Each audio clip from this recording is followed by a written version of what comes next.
Faites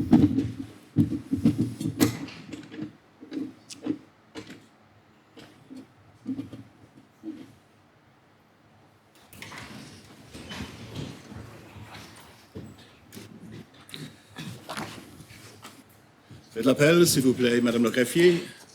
Monsieur le connétable de Saint-Hélier.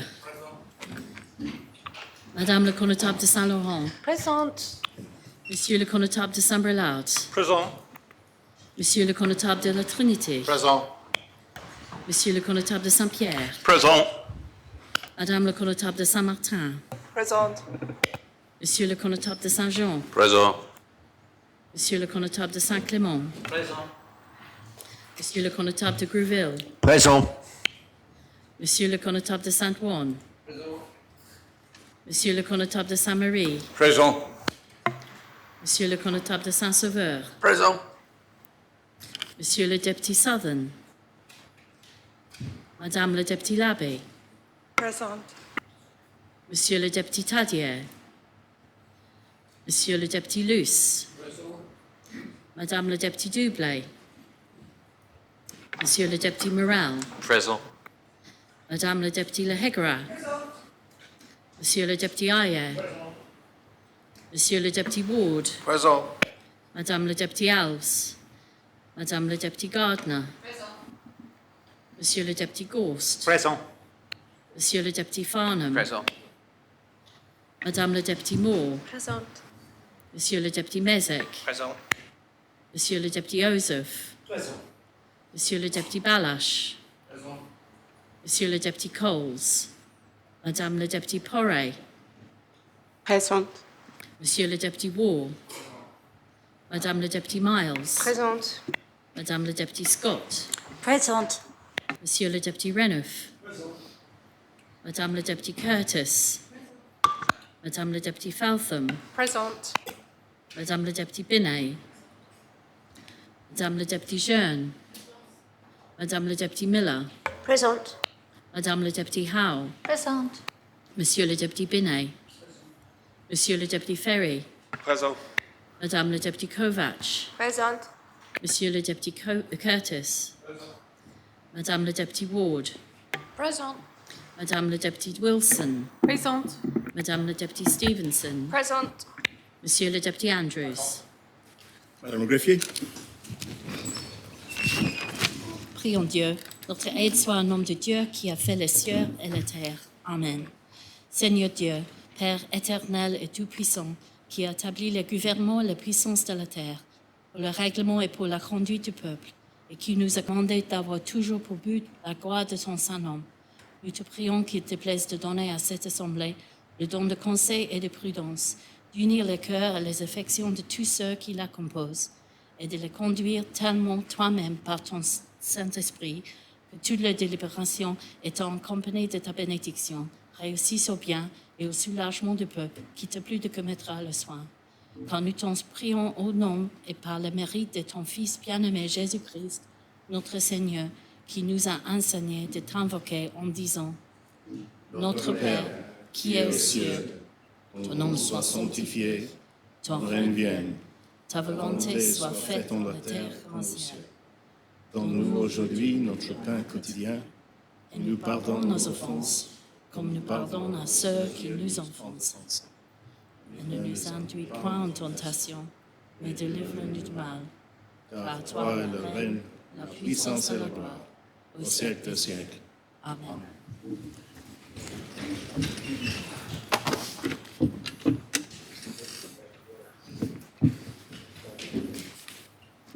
Monsieur le député Southern. Défaut. Monsieur le député Tadier. Madame le député Dublé. Défaut. Madame le député Alves. So Deputy Owls remains on the CPA business today.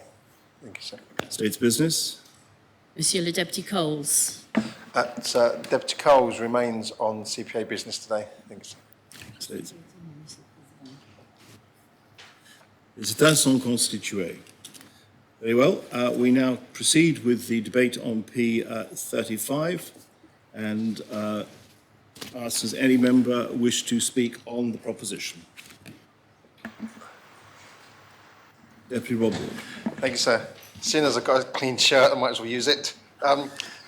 Just briefly, sir, I think we have to be really careful, actually, when we make judgments. Because the cruelty that is demonstrated in this practice, although if you read the Faroe Islands website on this, the claims are a government website. It is talked about as being, I mean, it's an interesting read because there is a definition there as any government would want to define their practices as a sustainable process, which the process of which has improved over time. It's high cultural importance, and the food is sustainable for people, and the food is eaten. One of the huge concerns from it is, if you look closely, is that the food, the blubber that comes from whales, which is common to a number of cultures around the world, is not given to pregnant women or young children because of the level of pollutants in it. And that's an issue that we need to be looking at as a planet. That actually we're into a stage where animals that roam freely in the sea are so polluted by our actions that they're actually not edible anymore. There are wider issues here. And before we condemn this, we have to look at our own practices of factory farming. The meat consumption, the widespread meat consumption, often in excess, and the wastage of it is outrageous. And so the meat consumption from some processes which are hugely distressing, hugely cruel, and we have to think about that before we start to condemn other people. And it's easy to do this. And some of the arguments around, well, we have to be careful about lecturing other jurisdictions, I get that. However, I think what we fail to do as an assembly, a small island that can lead the way, as it has done, as other small islands have, on issues like climate change, for example, on issues such as rights and voting age and things like that, and we can lead the way. I think it is important that we do say something. I will say there's an irony that one of the biggest threats to animal life on this planet and to ecosystems is our use of fossil fuels and global warming. It's producing ecocide. And when there is, finally, and very soon there will be, international laws on ecocide, I think we have to be very careful about the investments that are supported from this island, which support that ecocide. But we, well, you, some in here, not me, if I'm honest, did not vote to divest in fossil fuels. That was virtue signalling, I think it was called. So what are we going to do now? Are we going to virtue signal, or are we not? That's the system. There's no consistency here, sir. And I think when there's an inconsistency like that, it's very easy to say to small jurisdictions, oh, this is terrible what you do. You really shouldn't be doing this, and learn from us. But at the same time, we'll slaughter animals in a barbaric way so that food can be as cheap as possible on a mass scale, hyper-process, so it makes our own population ill and makes young children ill, because if they're in poverty, that's where they head for, the cheapest food. We do nothing about that. We don't support them in that, because what we do is we demonise poverty, sir, which I think is morally corrupt. And at the same time, we enable, and that is the word, ecocide, the destructions of mass habitats. And indeed, sir, it could be said in the quest for us to continue to burn fossil fuels and offset, we're destroying other areas and producing monoculture in order that we might try and lock up some carbon and creating even more damage to animals who are being caught in wildfires and experiencing horrific deaths. So I think we have to be very careful before we moralise. That's what occurred to me when I was having my morning coffee this morning. So thank you very much. Very much, Deputy. Deputy Gardner. Thank you, sir. And first of all, I would like to raise a defo on Deputy Dubley, please. Yes, defo is raised on Deputy Dubley. And I'm grateful for Deputy Ward, and I'm pleased to follow Deputy Ward's speech, because and I'm grateful for Deputy Farham to bring in this. This debate provoked me, and during my coffee, this morning, in the morning, I started to read and think about it. As Deputy Tadia mentioned yesterday, and also thank you for bringing how you've done your research, because my first The moment that I've seen this proposition, and I'm sure like any other members, every summer we see these photographs in the newspapers, which, and we have these very strong words, massacre, but it's awful to see the photographs. It's disturbing me. When I see this in the press every summer, because it does come every summer, it's really shaken me. At the same time, I mean, it does raise lots of questions about the hunting, about the whaling generally. But when I started to look into this as well, I realized I need to understand what is the practice, what type of sustainable practice, where it's going. It's gone thousands years back. And this is what, apparently, this food distributed within the community. It's not just killing, it's part of their day-to-day diet. Yes, they put some restrictions. There is a conversation apparently within the government. They did put some legislations and regulations in place about what's allowed fishing, what's not allowed fishing, what methods should be used. So there is a conversation going there, and I'm thinking, we're thinking about quotas, they're thinking about quotas. We have, follow the environment minister. Excuse me, Deputy Gardner, could we switch that off, please? Sorry? Could we switch it off now? Okay.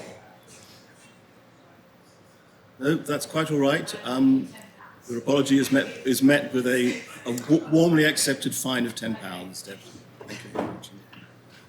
Please continue, Deputy Gardner.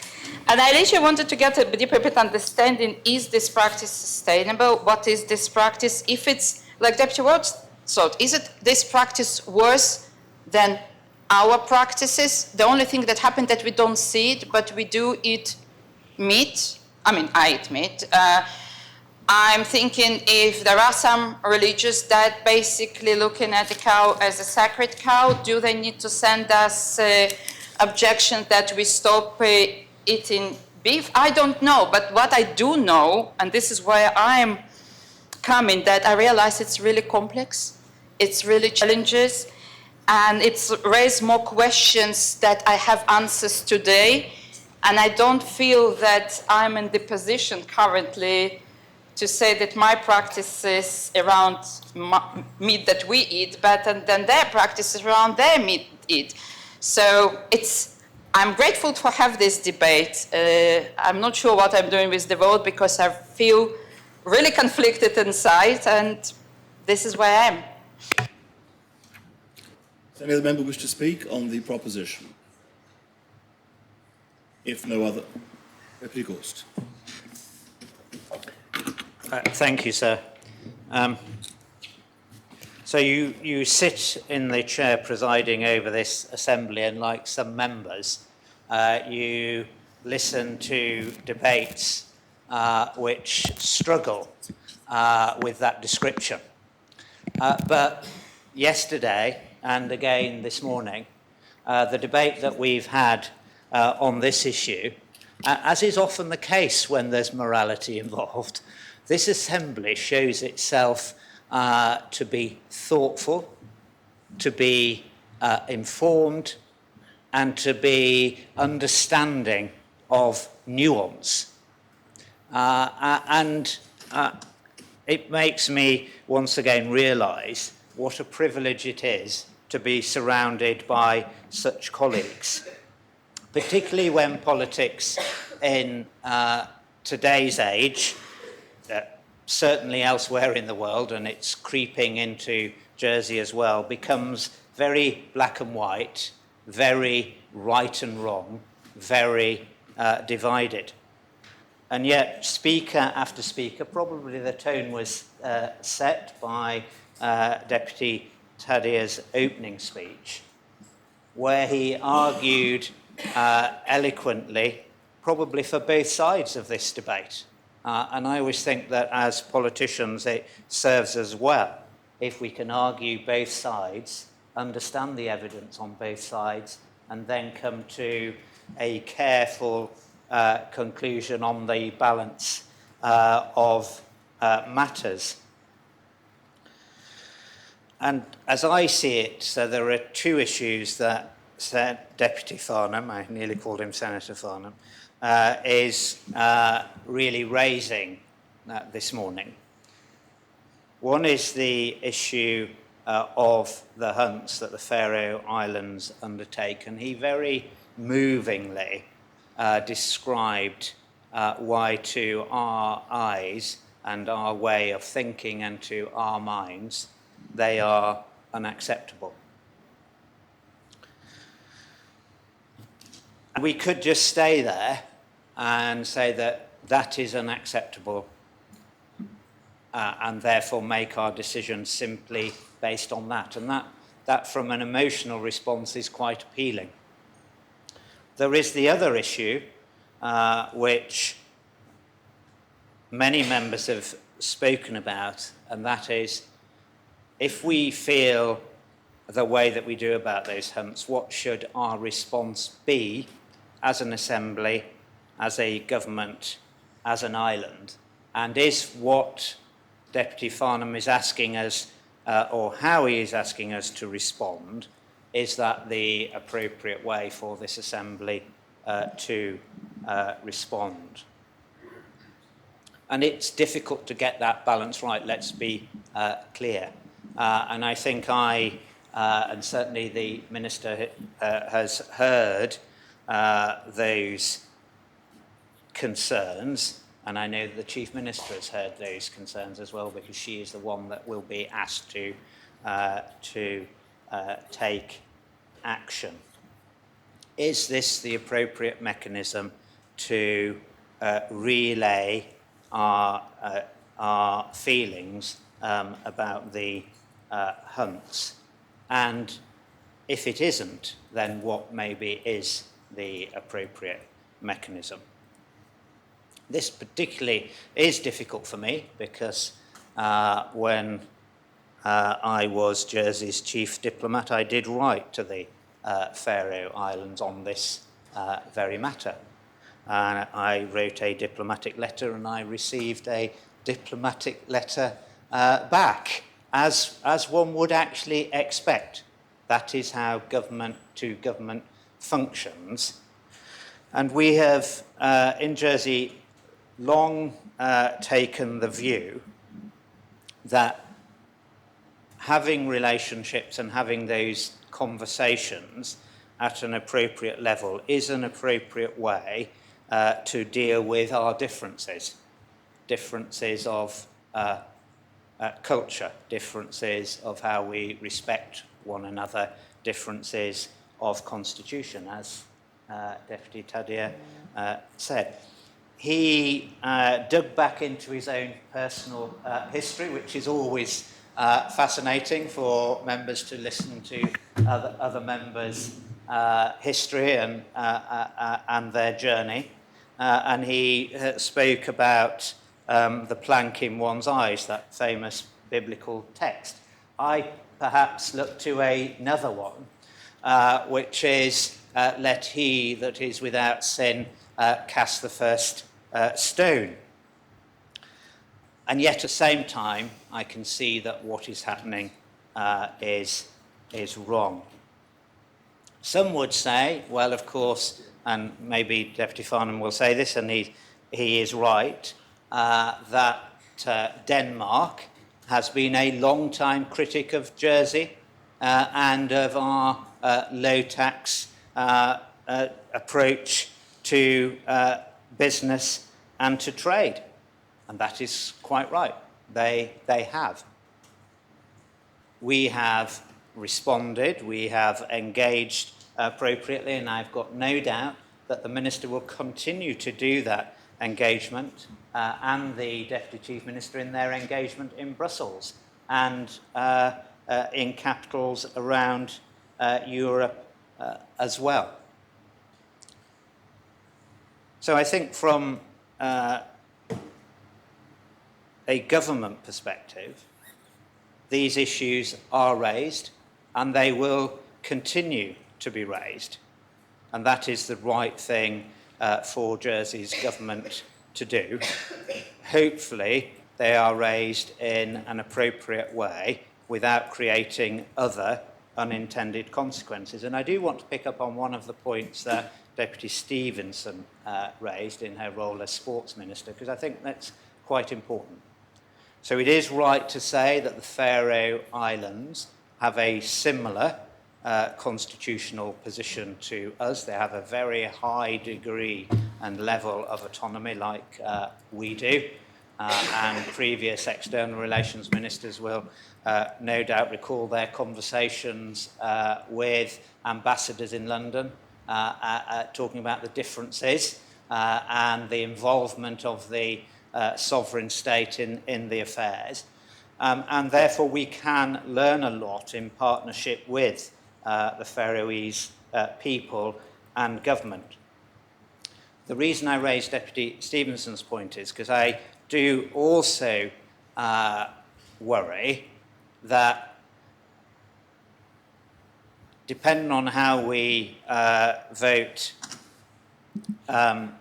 today, that may then create further difficulties for our sister island in Guernsey, because I do know that there is other moves afoot to continue not only to lobby the Island Games Association, but to actually lobby at the Island Games themselves.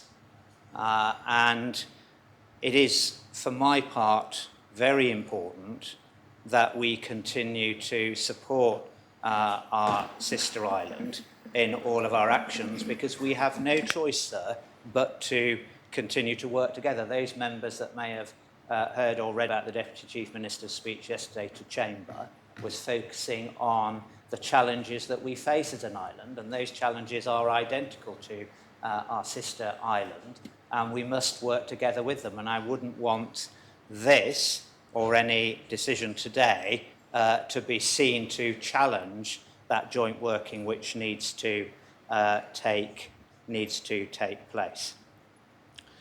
So I think whatever the outcome today, I think all members are united in their feeling and desire that Jersey's government continues to make representation to the Faroe Islands government, as other governments are doing, about the hunts.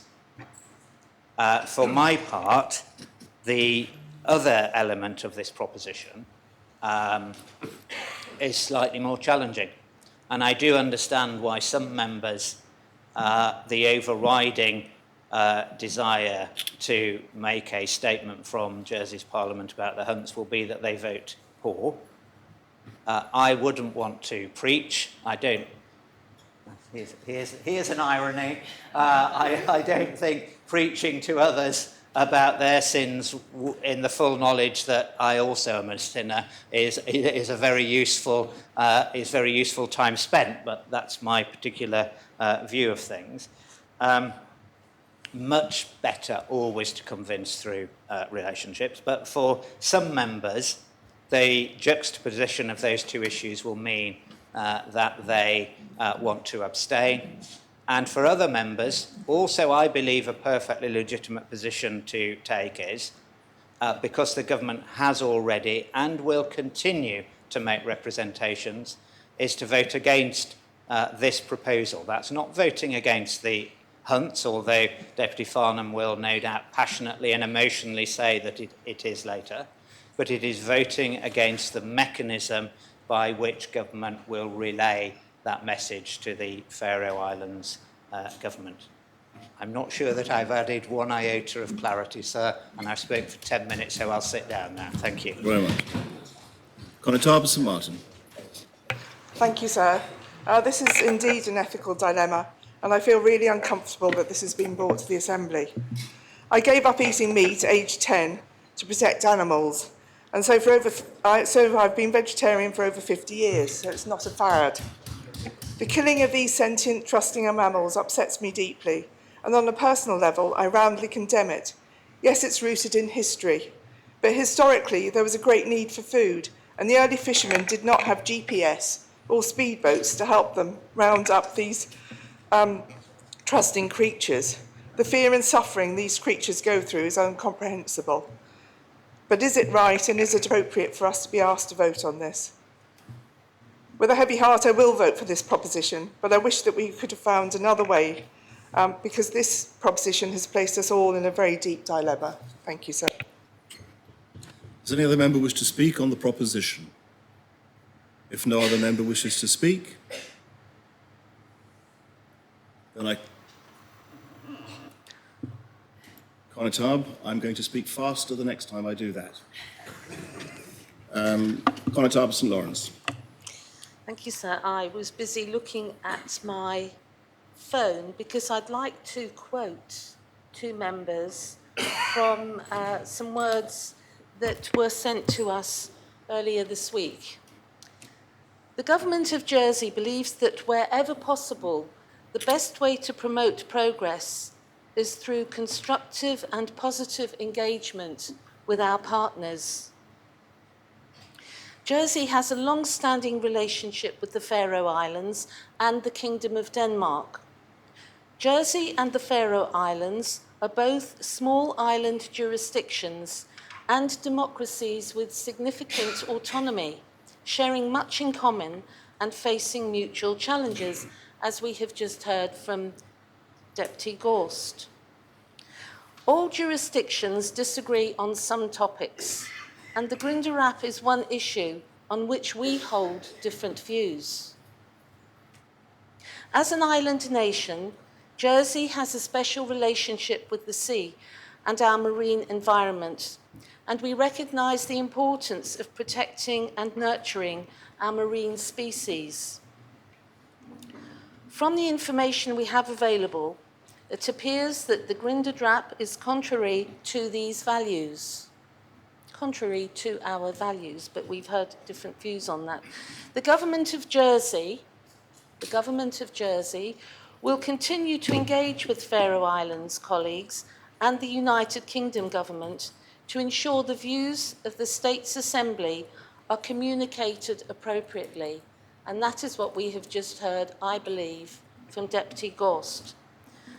And the final paragraph of this email that was sent to us all on Monday from Deputy Philip Ozef, Minister for External Relations, tells us that, accordingly, the Chief Minister, myself, and our colleagues see no reason not to support this proposition as amended. And I'll just repeat that final paragraph sent to us from Deputy Philip Ozef, Minister for External Relations. Accordingly, the Chief Minister, myself, and our colleagues see no reason not to support this proposition as amended. Thank you, sir. Well, Mr. Philip Butler, Deputy Butler. So I'm sorry that I have missed the early part of this debate, and I'm therefore going to be extremely brief, but I would just like to explain why I am not going to support this proposition of Deputy Farnham. I'm not going to support it because I don't think that it is an appropriate thing for a legislative assembly like the States of Jersey to do. I personally disapprove of lots of things that happen in foreign countries. I disapprove of bullfighting in Spain. I disapprove of the way in which women are treated in certain Middle Eastern countries. I disapprove most of all about the treatment of Ukrainians by the Russian state today. But if the Assembly starts passing resolutions to deal with each of the things which each of us individually might disapprove of, we will spend our entire time passing resolutions which are probably going to be, at the end of the day, odious. These are matters for individuals, not matters for parliamentary assemblies. How much more effective would it not be if 20 members of this assembly who felt very strongly about the issue which Deputy Farnham has put before us were to write to the government of the Faroe Islands expressing their views? It's a matter for individual conscience and not for a parliamentary assembly such as ours. I also am not in favour, sir, of involving the United Kingdom government in this process. The Chief Minister is requested to request the UK government to relay our views. Why should the UK government do that? We don't know what the United Kingdom government thinks about this issue. It's a matter for the UK, and frankly, I think it demeans this Assembly to make a request to the United Kingdom government, which in all likelihood will go in the waste paper basket. So could I ask a question of the Solicitor General to consider? You could ask a question of the Solicitor General, yes, if it's related to this debate. It's directly on that point about, it's a constitutional question, sir, which I think is therefore legal to a certain extent, and I understand if the Solicitor General would like some time, but from what we've just heard there, it's true that the wording of the proposition does request the Chief Minister, who we've not heard from yet, to go away to the UK, to write to the UK to represent us on and express our views to the Faroese government. Constitutionally, is that the appropriate mechanism to do that? Is that the only way to do it? And does that pose a problem? I don't want to pose hypotheticals, sir, because I know we're not in a situation where it hasn't been amended, sir, but I'm presuming that the mover of the proposition would have worded it this way after careful deliberation and talk with the GREF. So I'd like to know the constitutional position, sir. Could I ask, I beg your pardon, Deputy, who can someone identify where that sound is coming from, please? Whose machine is doing that? It's clearly somewhere over there, but I suppose I could find everybody.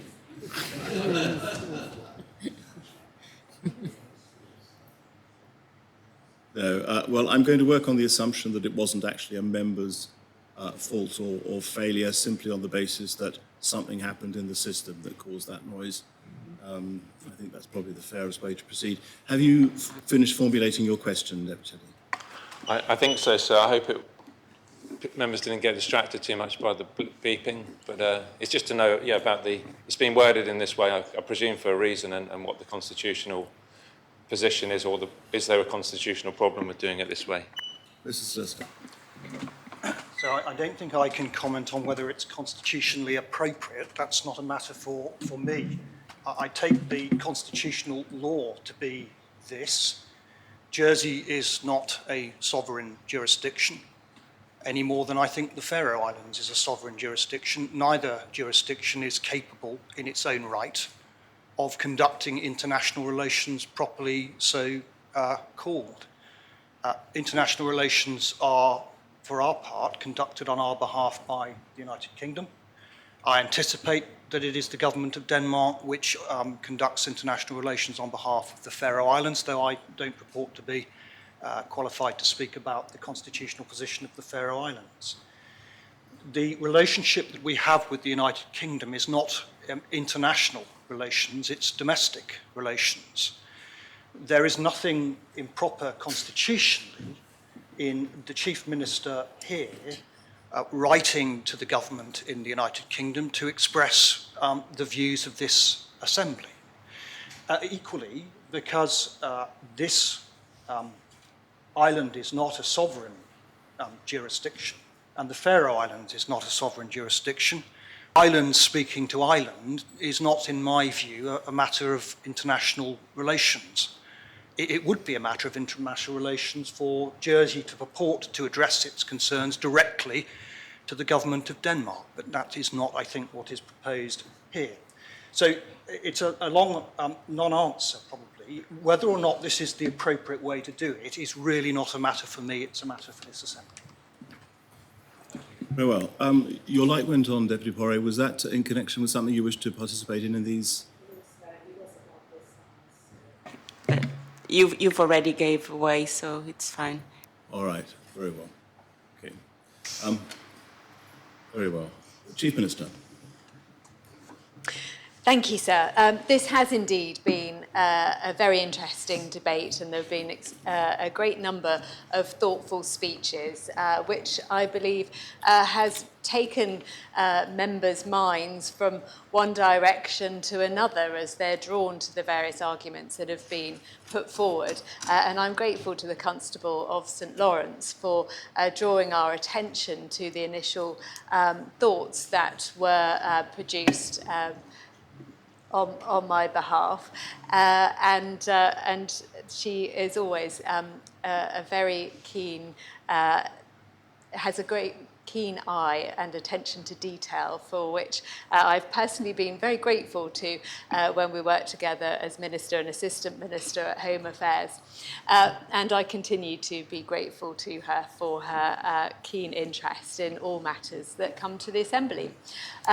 So I think today, whatever is the view and the wish of the Assembly, of course it will be a matter for my office to do that.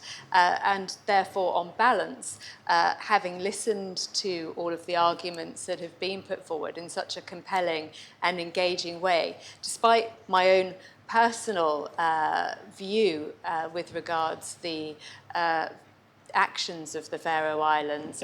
Personally, I can't even bear to look at the photographs that Deputy Farnham has included in his proposition.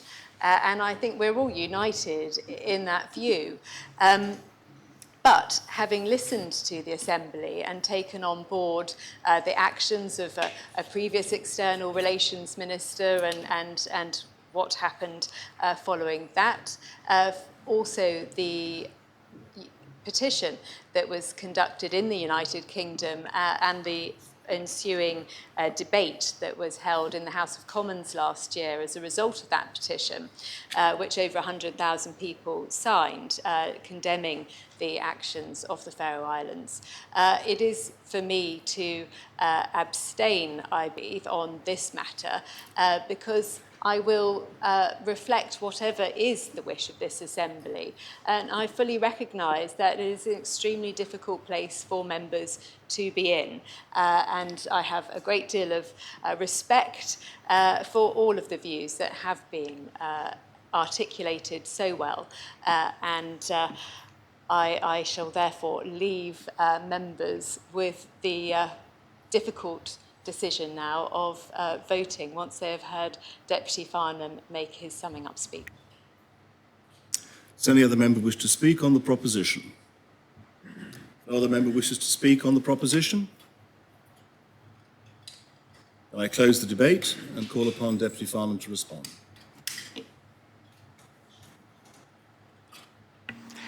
Thank you, sir, and thank you to all who have spoken, sir. A most thought-provoking and probably a necessary debate. We tend to be inward-looking when we are in this Assembly and focus on, rightly focus on what we need to do to look after our own island and our own islanders. But sometimes I think we do need to look out. And I thought long and hard about bringing this a proposition because it's right to think carefully before judging others, sir. But this is not about judging the people of the Faroe Islands. It's about judging a method of slaughter. It's not about taking the moral high ground. It's about taking a rational argument, a representation of views, sir, and asking the Chief Minister through diplomatic channels to convey those objections in the right way. And also, sir, sometimes we come across practices that are so bad by our standards that we feel compelled to act. And I agree with Deputy Balaj insofar as we look around the world and we see so many wrongs, so many injustices, human rights and animal rights, sir. And we can't solve every problem. But there again, we can't take a solve all or solve none approach. We can not stop all of the wrongs, but if we can help to stop some of the wrongs, or we can help to stop one, or one at a time, then it has to be worth it. Deputy Felton's point, I think, was a very important and well made in relation to condemning the action rather than a place or the people. And that's quite right, sir. And I would add to the list any other jurisdiction that did this sort of thing.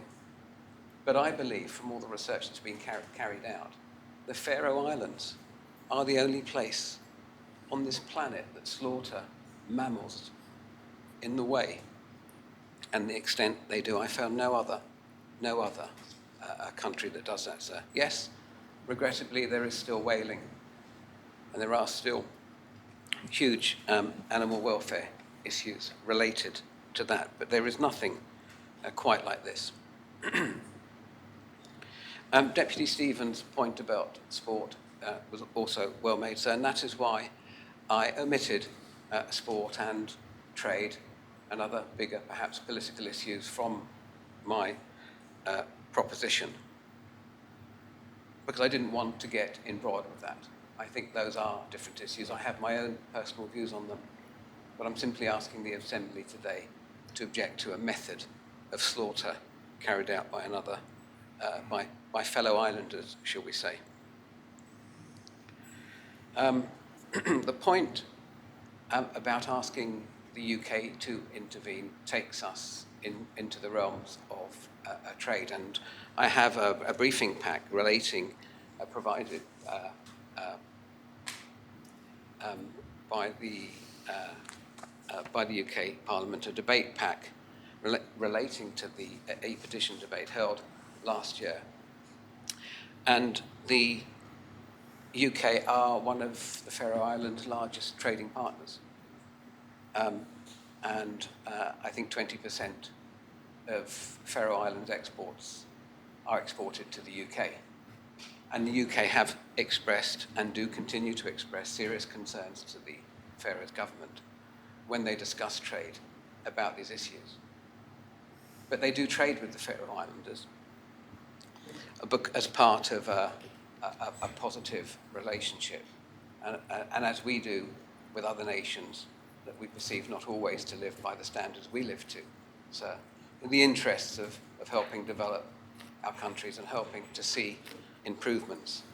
And I think, as Deputy Ballard said, our letter might well end up in the waste paper basket of the relevant minister or the chief minister of the Faroes Island. I think the UK, asking the UK to bring up our objections, which I think are the same as the UK's objections, carries a lot more weight, and that is the reason why I've asked the States Assembly to ask the Chief Minister to mention this to the UK government. And I wasn't going to mention this, sir, but States members might be interested to know that the Faroe Islands still trade with Russia. They have an active fisheries trading agreement with Russia. They export fish to Russia right now, and Russia exports goods to the Faroe Islands. But I wanted to keep that out of it, but as members mentioned it, I felt it was important to bring it to members' attention. And I'm not asking to condemn that at this stage. The proposition in this instance aims to, on behalf of islanders, sir, on behalf of the people of Jersey, and don't forget, we are here to represent the views of the people of Jersey. We're not here just to run the government and make new laws and amend laws. We're here to represent the views and the feelings of the people of Jersey. Sometimes I think we forget that. And in this case, sir, it's to object to the mass slaughter of whales and dolphins and the unacceptable and brutal method of killing, sir, that I described in my opening speech yesterday. As we were debating yesterday, sir, I've since learnt that a further approximately 100 pilot whales were slaughtered on the beaches of the Faroe Islands yesterday. We are, sir, an outward-looking island. We trade goods and services around the world. Of course, our leading financial services industry. We are a world-class tourism destination, sir. And we have, I think, 2 of the best agricultural brands in the world. Hopefully that will soon be 3 if our medicinal cannabis industry continues to move forward in the way it is, as the Councillor Sir Clements mentioned and other members I think mentioned. We are a global player, sir. We trade globally. We benefit from trade globally.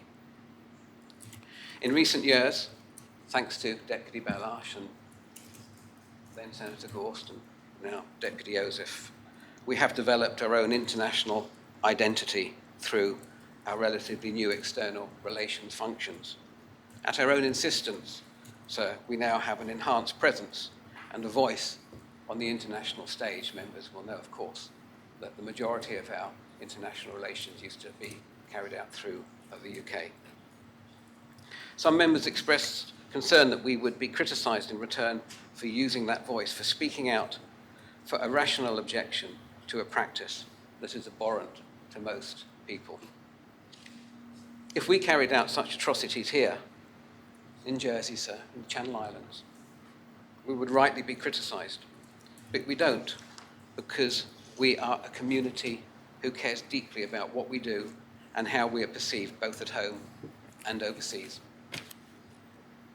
When we have been criticised by countries such as Denmark and pressured to change in the past, sir, we have. And we have reacted positively and sensibly to those challenges. We improve our laws and we improve how we regulate ourselves, sir. We have strong animal welfare laws, sir, and follow best practices. Having said that, there is no easy or kind way to slaughter an animal, but we do it in an humane way, and we do it, sir, to provide food staples for our community. As Deputy Rob Ward said, if you research into whale meat, sir, a lot of it is not fit for human consumption. And the Faroe Islands certainly don't need it as a food staple. They have a mature and established food supply chain, sir, and well-stocked supermarkets, and a strong fishery sector. They do not need to kill whales and dolphins, sir, and chop them up and distribute them for food. They simply don't need to do it. So we have those good laws and good practices here, sir, and we are always seeking to improve. We're always seeking to better ourselves. We are always seeking to evolve our community, our economy, for the better, sir. And that is why we are here, sir, in this place. That is why we all sit in this assembly, to improve the lives of islanders, sir. We live in an island community surrounded by the sea, and we all have a great deal of respect for our rare and valuable marine environment. We must protect and preserve our oceans and not allow them to be plundered, sir. All those living in close proximity to the seas and oceans should, in my opinion, sir, should be championing conservation on the international stage, not turning a blind eye to such needless slaughter, sir. The Environment Minister will know better than anyone else, sir, that the future of this planet relies on the way we treat the environment, especially, sir, the way we respect our seas and oceans. Neither, sir, should we feel intimidated or ashamed for raising our reasonable and legitimate concerns in the appropriate way, which is what this proposition sets out to do, sir. It sets to raise those objections in the appropriate way, sir.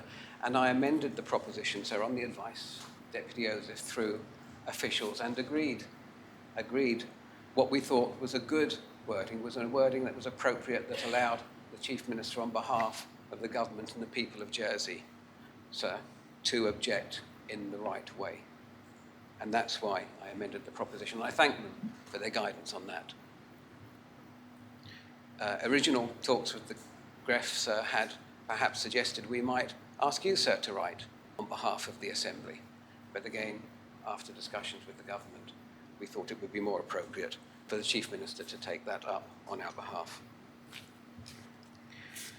As a civilised small island nation ourselves, what example do we set to the rest of the world if we do nothing, if we say nothing?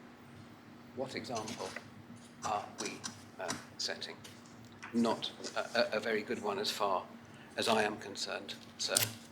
And we must therefore let our fellow islanders, sir, in the Faroe Islands know that we want to maintain and even improve our relationship with them. But this gruesome and barbaric practice can no longer be excused, sir, simply because it is a tradition. The days of the Grin, sir, must be brought to an end, and this small island, sir, must do what it can in its own small way to make that happen. And I ask members today, sir, to do the right thing, because a vote against this is a vote to allow the Grin to continue, sir. And I ask members, on behalf of the people of Jersey, who we represent, sir, in this assembly, to support this rational proposition. So can I ask the member to give way? No, sir. I'm not prepared to give way. For a point of clarification, is that? It's a point of clarification, just to... it is a point of clarification. But the deputy has said that he won't. Okay, Sir, all right. I'm quite happy to take a point of clarification. Very well, then you can take... Sir, I just wanted to make it very clear that the engagement with the External Relations Department was simply... Sorry, is this a point of clarification? It is a clarification on the what? point that he made about the engagement with External Relations. Sorry, point of clarification can work in one of two ways. Either it's a point of clarification of something that the deputy said, asking him to clarify it, or it's a point of clarification of a speech you've made that you think has been misunderstood, in which case you can then clarify it. But those are the two bases of a point of clarification, but you can't add a point to the speech. Well, they're both, sir, and it's just to clarify what the deputy seems to gave him. In which case, if you want him to clarify, deputy to clarify his speech, would you ask him to clarify the point that Could the deputy kindly clarify that the engagement that he had with External Relations was simply to ensure that the proposition was in a form that would, subject to the states approving it, would be acceptable, but that did not give any indication as to whether or not the Council of Ministers or the External Relations Department agreed with it. It simply was a clarification on the wording of what was constitutionally possible. Yes, I'm happy to do that. It was my understanding, sir, that the ministers, if I amended, my clear understanding from officials, sir, that if my proposition was amended, it would receive support, sir, and that indeed was confirmed to all members in his email, as reported by the Constable of St Lawrence. Thank you. That's the clarification. Very well. So we can't ask Deputy Ozer for clarification, can we? No, I'm afraid not. No. So it would help to know what the government's position is on this. A point of clarification can arise only during the course of a member's speech if they give way to receive it. And by tradition, we now tend to stack those up to the end so that there's no interruption of the speech as it goes. But there's nothing wrong in principle with interrupting a speech during it if it's really appropriate to do so. Sorry. May I have... sorry, sir. I just wondered, if we're finished, I was going to ask for the appel. The appel is called for. I invite members to return to their seats. The vote is on P35 as amended.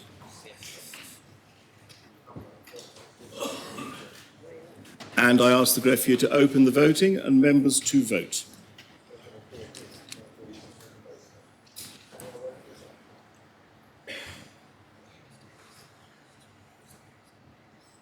If members have had the opportunity of casting their votes, then I ask the greffier to close the voting.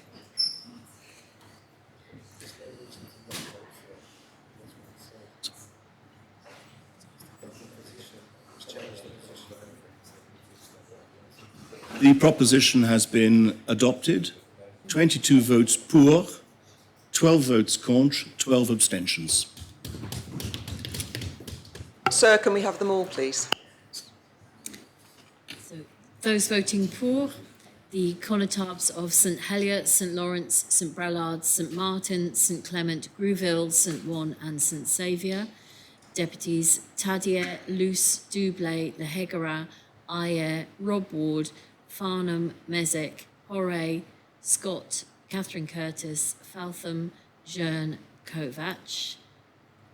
Those abstaining, the Connétables of Trinity, St Peter, St Mary, Deputies Labby, Gardner, Gorst, Moore, Moore, Renouf, Miller, Barbara Ward and Wilson, and those voting contre, the Conotub of St John and deputies Morel, Osoph, Balash, Miles, Rose Binet, Howell, Tom Binet, Ferry, Alex Curtis, Stevenson and Andrews. Very well, that concludes public business, and I call upon the chair of PPC to propose the arrangement for public business for future meetings. Conotub. Thank you, sir. At the moment, we have 5 items listed on the consolidated order paper for the next sitting on the 4th of July. Draft taxation P28, draft income tax P29, amendment to standing orders P30, removal of compulsory independent taxation P32, Jersey Police Complaints Authority P37, appointment of member. And since the consolidated order paper was published, 2 more items have been lodged for the next sitting. Taxation of high-value residents P44 and the appointment of non-elected members on scrutiny panels P45. Therefore, we will be sitting for at least 2 days, July the 4th and July the 5th, and please bear in mind that July the 6th and 7th are continuation days. Thank you. Well, so you propose that as the arrangement for future business? Yes, so I propose that as arrangement for public business. Do members agree? Very well, in which case the business of the Assembly is concluded and the Assembly stands adjourned until the 4th of July.